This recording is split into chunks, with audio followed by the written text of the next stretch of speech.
ginnaaw bi ñu waxee tey li waral teewaay bi est-ce que mën nga ñëwaat tey si li waral choix wu madame Altiné Ndao fii à la tête de liste de Dakar.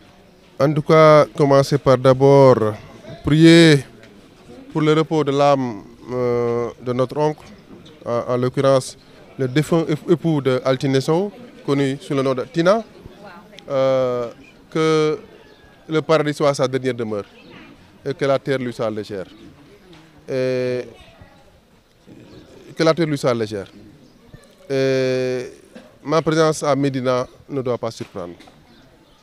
C'est vrai qu'on aurait dû sauter l'étape de Médina, ou je l'ai dit de Dakar, parce que vu les circonstances dans lesquelles, en tout cas, elle est plongée, elle et sa famille, dont j'en fais partie aujourd'hui, ce sont des moments de douleur. La perte d'un homme importante dans la vie ne peut être que douloureuse. Donc je partage avec elle toute cette douleur-là, pour qu'elle soit allégée, à côté de toute sa famille, mais également de ses sympathisants et sympathisantes, et j'allais dire de la communauté de Gueule Tapée, de Médina et de tout Dakar. Le choix de Tina Altiné comme tête de liste de la région de Dakar pour le mouvement Action, la coalition Action que tout le monde connaît, en tout cas ne doit pas et ne peut pas surprendre. Parce que la personne a beaucoup fait pour le Sénégal. La personne Tina a fait beaucoup pour Dakar, a fait beaucoup pour Médina.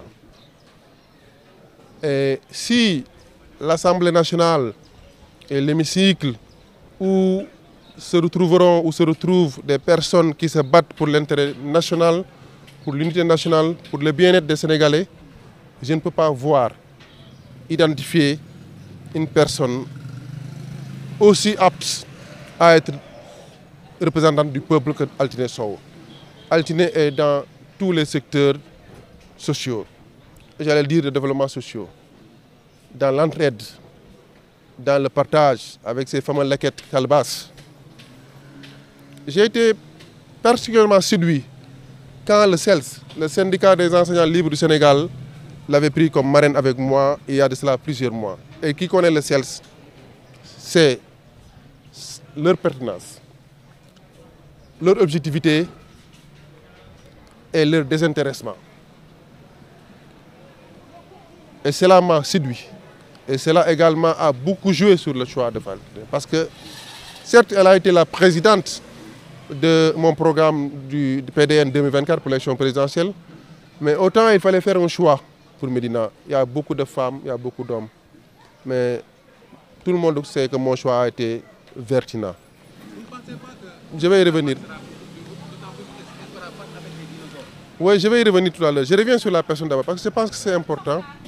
Parce qu'elle a fait beaucoup pour Médina. Et comme je l'ai dit, si on est logique avec nous-mêmes, parce que n'oublions pas que la population sénégalaise est aujourd'hui très consciente.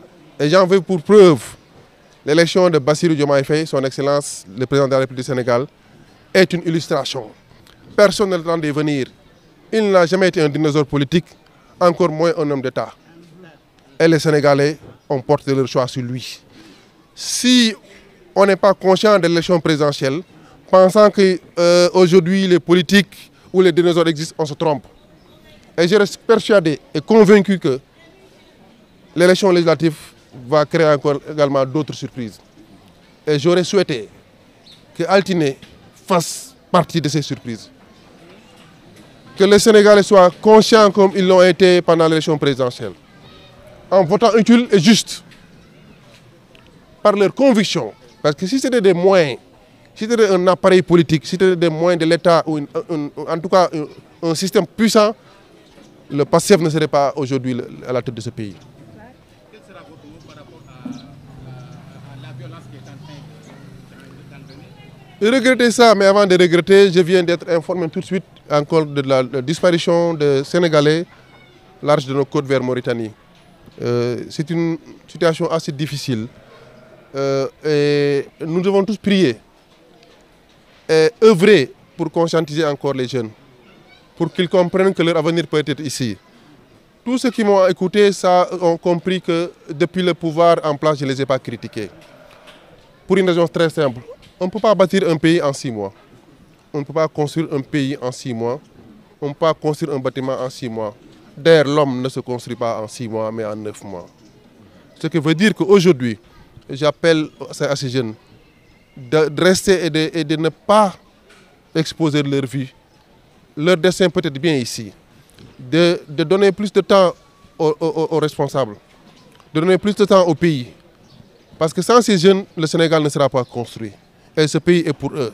Pour qu'ils évitent d'engager leur avenir à travers l'océan. Qu'ils reviennent à l'espoir. Je suis persuadé que les lendemains peuvent être meilleurs. Donc, encore une fois, je suis persuadé que si les Sénégalais sont sur la même lancée par rapport à revoir le pays, par rapport à des mains propres, à des hommes intègres, des femmes intègres de référence, et qui aiment le pays, je suis persuadé que ces dinosaures dont on parle, qui ont été en tout cas un peu surpris par rapport à l'élection présidentielle, seront également surpris à l'élection législative. Donc prions pour que cette dame que je connais, portant ma liste à Dakar, me représentant moi que tout le monde connaît, ma modeste personne, avec humilité, a joué un rôle extrêmement important dans ce pays. Tous ceux qui m'ont vraiment découvert m'ont découvert pendant la Covid-19. Et tout le monde sait ce que j'ai joué dans ce pays, avec désintéressement, avec engagement et amour et patriotisme. Cette même personne est avec Tina.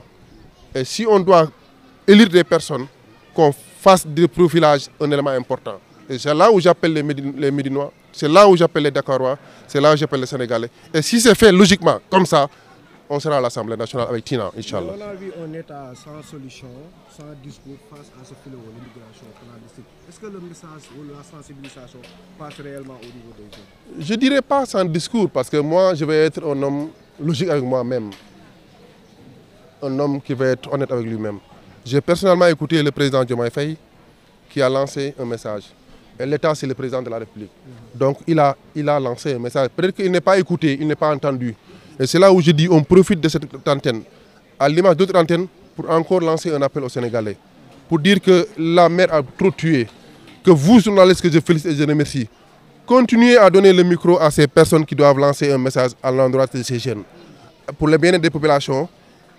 Parce qu'il y a 2 discours qui sont aujourd'hui dans ce Sénégal. Il y a des discours que nous ne voulons pas entendre. Il y a le discours de paix et d'encouragement et d'espoir. Œuvrons pour un discours de paix. Ce soir, si vous voulez que ce message passe partout dans les maisons, ce sera fait. Donc autant nous, comme vous, nous avons une responsabilité. Parce que tout ne se résume pas à l'État.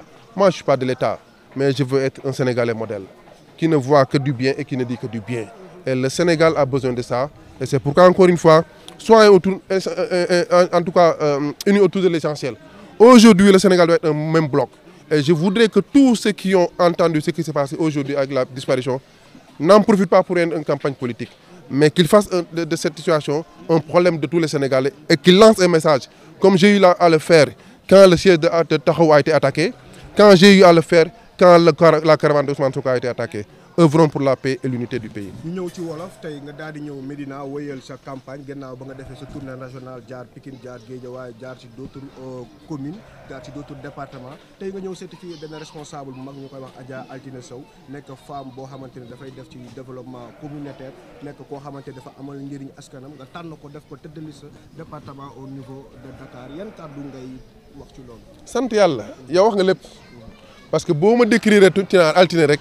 mooy wax nga lu tax ma jël ko loolu rek sant yàlla la ndax comme ni nga ko waxee ma koy rafetlu ndax aussi wax sa mbaaxu borom du yàq sa mbaax dara te wax ju rafetal ci nit loolu ci yow lay dellu si rek donc ma ne altine li tax ma ñëw Médina déggu leen nag dara lu riir déggu leen musique déggu leen dara déggu leen sax convoi ak délégation ndax day muuru ndax dafa am lu ko dal nattu li mu dalee ñëpp ci àdduna parce que fii ñëpp ku yàlla indi rek da ngay dem yàlla nattu ko ba borom këram dem.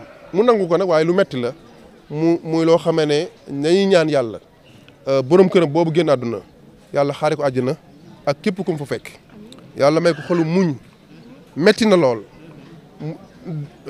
perte nit du benn weer du at nga koy mettit ay at lay duré donc metti na donc ñu ñëw pour partager ko moom moo tax mënu moon bañ a dugg Dakar te ñëw ma fi mënu moon également tëb Dakar pour wane ko ne man ay ñëw Dakar pour politique intéressé wu ma mais waa koñam waa mbokkam yi ñu nekk sama ginnaaw xam ne jox naa ko cër boobu mat sëkk te lii mooy àdduna lii pour man lii mooy la politique normale mooy ànd ak nit ci bànneex ànd ak nit ci naqar ci rek ci ànd nawle moo tax nag ma ñëw fii muy lu ma neex nag ndax altine man gis naa dégg naa li mu liggéey gis naa dégg naa ndax damaa bokk ak moom jotaay boo xamee ne jàngalekatu Sénégal yëpp CELS ñoo jël bis ne ma man dañ maa jox comme rayukaay weer ci ginnaaw kii toog sama côté mooy altine te fekk altine doon sama jigéen ñi moo leen jiite déjà te loolu xamaguñ ko woon bu ma toogee ñu ne lu tax ñu def ko ñu ne jàmbaarteem ak li muy dimbali doomu aadama ci lii te muy jàngalekat ci école yi muy jël alal di ko dugal ci élèves yi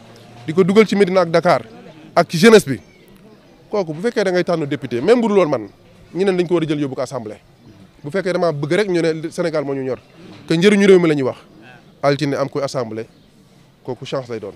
yaakaar nga ni dina yomb ci moom parce que la bataille de Dakar tam xaw a métti seen député la te tamit dafa sëkk ay kàngam politique.